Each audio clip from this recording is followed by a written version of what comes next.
جس نے آپ سے سوال کر لیا وہ خالی جا ہی نہیں سکتا. اسی لیے وہ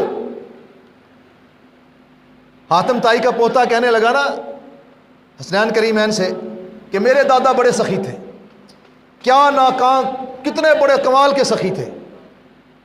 تو آپ نے پوچھا کیا کمال تھا تیرے دادا کی سخاوت کے اندر؟ اس نے کہا یہ کمال تھا، بہت بڑی حویلی تھی.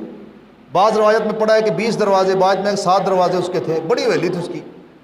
سائل آیا پہلے دروازے پر اور اس نے آ کر گزارش کی، عرض کی، بھیک مانگی اس نے. تو میرے دادے نے اسے دے دیا، جو مانگا دے دیا، اسے کھانے کا پینے کا سامان جو مانگا اسے دے دیا، اس کی ضرورت پوری کی. اب وہ دوسرے دروازے پر آ گیا، پھر اس نے کچھ مانگا، میرے دادے نے پھر کچھ نہ کچھ دے دیا. تیسرے پر آ گیا، چوتھے پر آ گیا، حتیٰ کہ جتنے حویلی کے دروازے تھے ان سب پر آیا، وہ بار بار آیا. تو میرے دادے نے کبھی اسے جھڑکا نہیں تھا، کبھی ٹوکا نہیں تھا، کبھی اسے آر نہیں دلائی تھی کہ تم نے 6 دروازوں پر یا 19 دروازوں پر لے لیا ہے پھر بھی آ رہے ہو. تو حسنین کریمین وہ بھی تو سرکار کے نواسے تھے نا، پھر آگے سے وہ بھی تو جنتی جوانوں کے سردار تھے نا. پھر آپ نے فرمایا یہ تم اپنے دادے کی کمال سخاوت بیان کر رہے ہو، سخاوت کا کمال بیان کر رہے ہو کہ سخاوت نقص بیان کر رہے ہو؟ تو وہ حیران رہ گیا، یار میں نے اتنی بڑی بات کی ہے.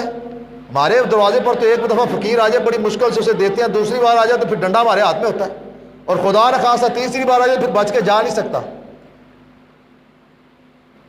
تو آپ نے جب یہ بات کی نا، حسنین کریم میں نے یہ بات جب کی تو حیران رہ گیا. کہنے لگا یہ آپ کہہ رہے ہیں یہ میرے دادے کی سخاوت کا نقص ہے؟ اگر یہ نقص ہے تو پھر کمال کیا ہوتا ہے؟ اس نے کہا سن پہ تجھے کمال میں بتاتا ہوں کمال کیا ہوتا ہے.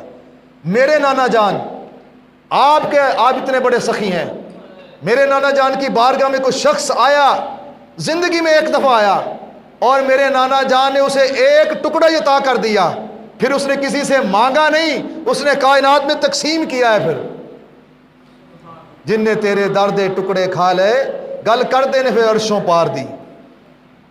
جو میرے نانا کے در پر آیا نا پھر وہ داتا بن گیا، وہ معین الدین چشتی اجمیری بن گیا، وہ مہر علی بن گیا، وہ غوث قطب ابدال بن گئے. پھر ان کے در پہ لوگ لاکھوں آئے اور لاکھوں کی ضرورتیں انہوں نے آگے پوری کی.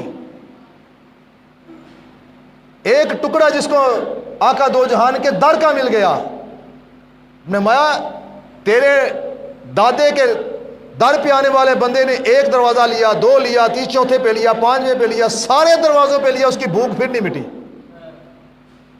وہ دوسرے دروازے پر آیا اس لیے کہ اس کی ضرورت پوری نہیں ہوئی. اگر پہلے دروازے پر اس کی ضرورت پوری ہو جاتی تو اسے کیا ضرورت تھی دوسرے دروازے پر آنے کی؟ منگن گیا سو مر گیا. جب بندہ مانگنے کے لیے کسی پر جاتا ہے تو اپنا ضمیر مار کر جاتا ہے. اگر وہ تمہارے دادے کے دوسرے دروازے پر ہے اس کا مطلب ہے پہلے دروازے پر اس کی ضرورت پوری ہوئی نہیں ہے.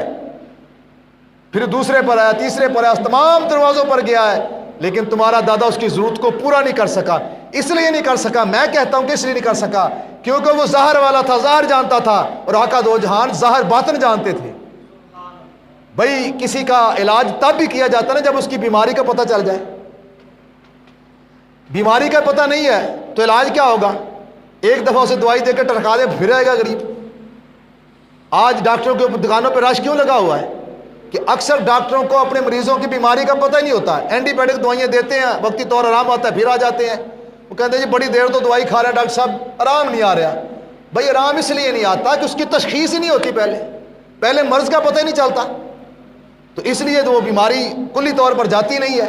تو سائل در پہ آ جائے اور سائل کی ضرورت کا پتہ ہی نہ ہو کہ سائل کو چاہیے کیا اسے مل جائے کہ یہ دنیا کے دروازوں سے بے نیاز ہو جائے. اس کی ضرورت کتنی ہے جو اس کی پوری ہو جائے تو پھر اسے کسی اور سے مانگنا نہ پڑے. جب تک دینے والے کو یہ پتہ ہی نہیں ہوگا تو وہ سائل کی ضرورت پوری کیسے کرے گا؟